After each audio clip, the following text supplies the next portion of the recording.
we need to clap? Yes. What's your name? What's your name?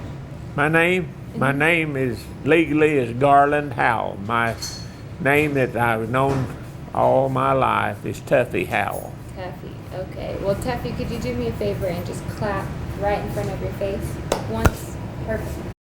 So, here we are in the middle of June 2015, and obviously you're retired, you're in your overalls, and you're having your morning, what'd you call it? Starting fluid. Starting fluid. And so, what's on your mind today in the middle of this summer?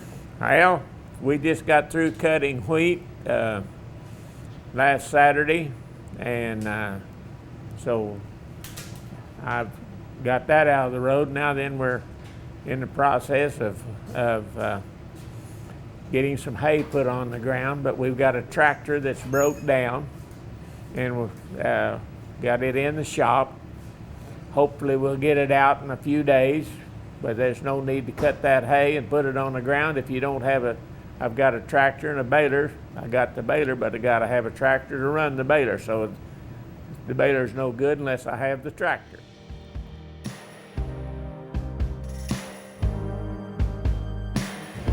So that's my job is I get up every morning around 5 o'clock or sometimes before and travel up here. I do that except on Sundays. On Sundays, that's the day I go to church, and I don't usually come up here unless there's an emergency on Sundays.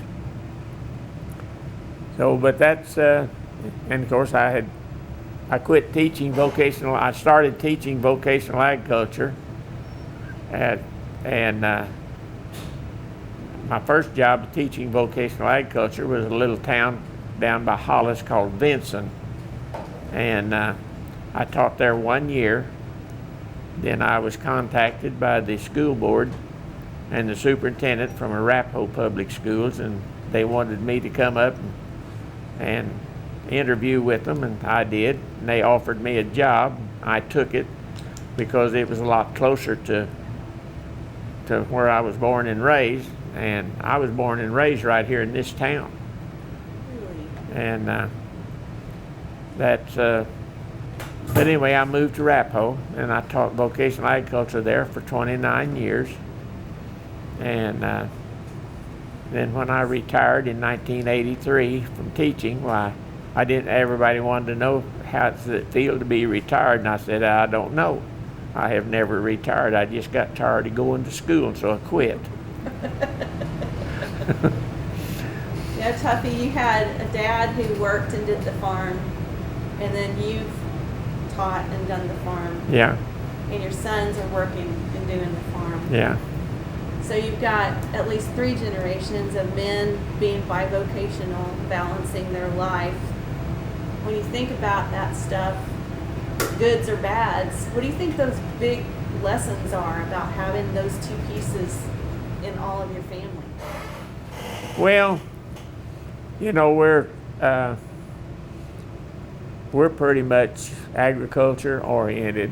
You know, we've been around. You know, out in western Oklahoma, there's if you're born and raised out here, why you're pretty much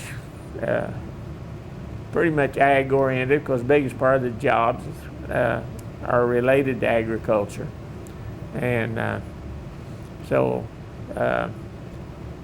we've I don't know. We like the idea of not having to. Anyway, I like the idea of not having to. I didn't ever have to punch a time clock. In the school I taught, we didn't even.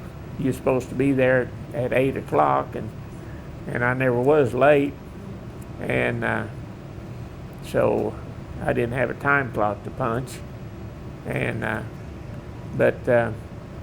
Out of the 29 years that I taught at Arapahoe, I missed a day and a half Oh my gosh. of school. That's amazing. Do they have extra special awards that they give people like you? Oh, I've got all kinds of plaques and stuff like that. That's, I don't know. They're just, you know, I've been given awards that I don't know. I guess there's some significance to it. I'm an honorary American farmer.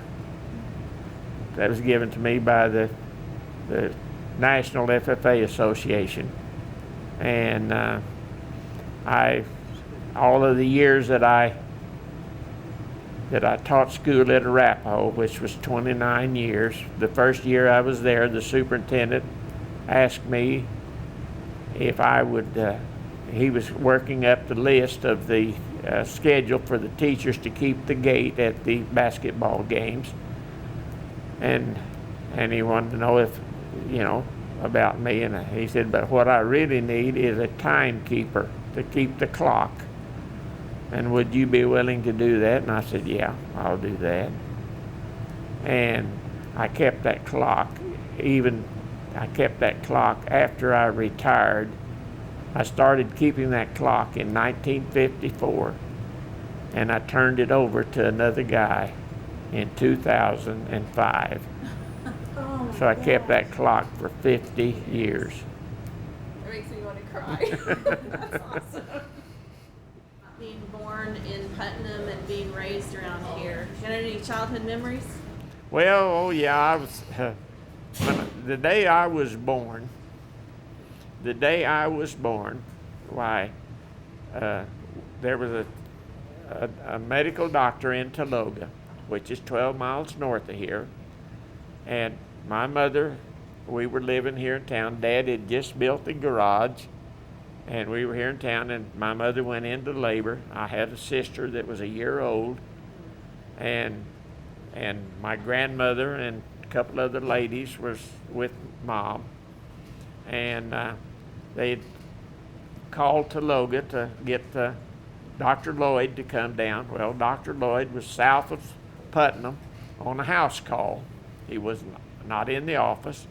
He's down there on a house call, and so they put a man here in town, sat down here at the corner, waiting for Dr. Lloyd to come through, going back to Taloga, and he was sitting there waiting for him so he could stop him and direct him down to where my mother was in labor with me, and I guess Mom was having a pretty rough time of it.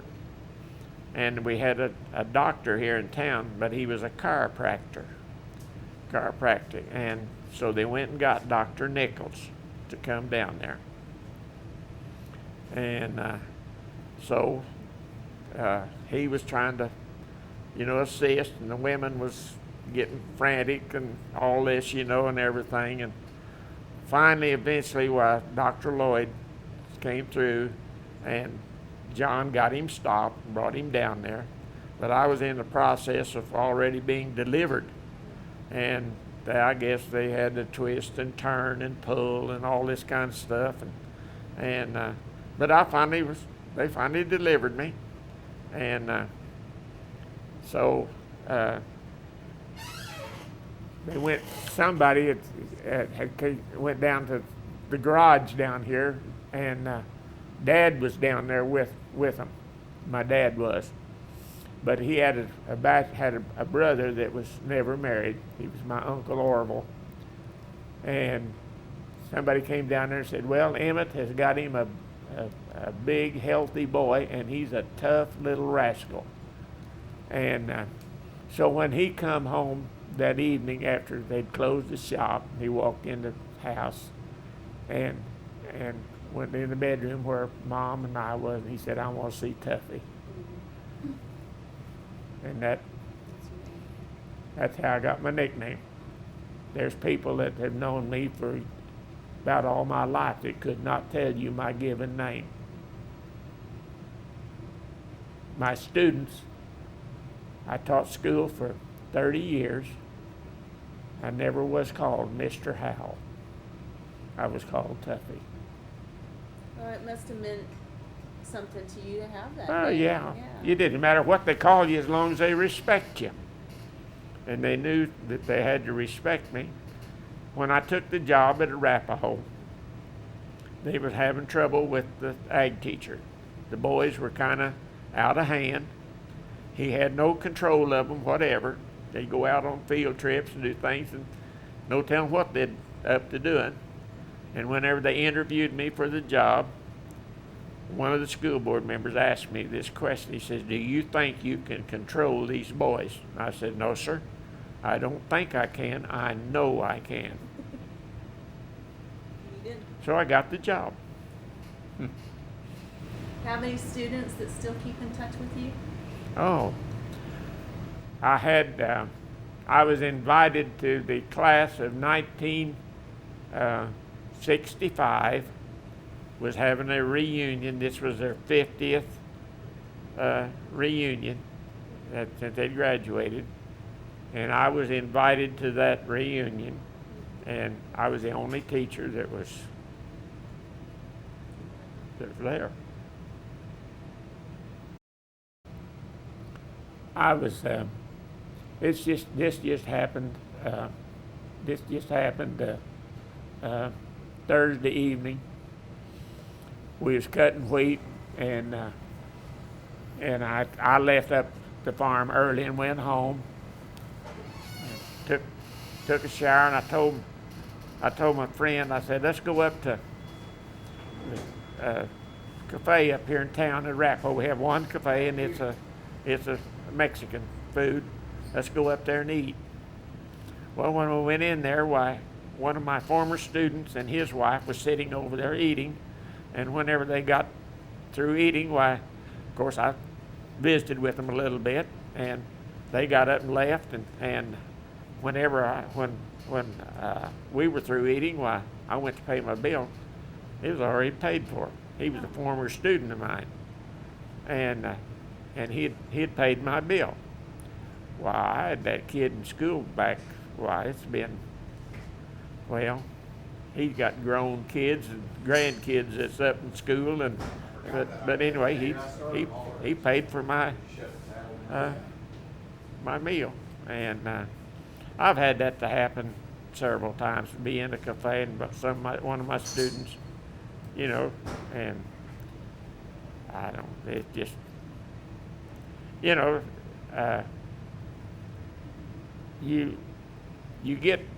you have to earn respect. You have to earn it, and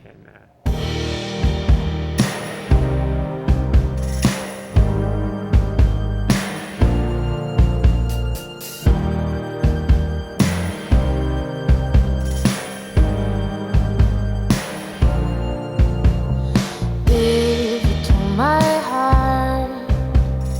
I could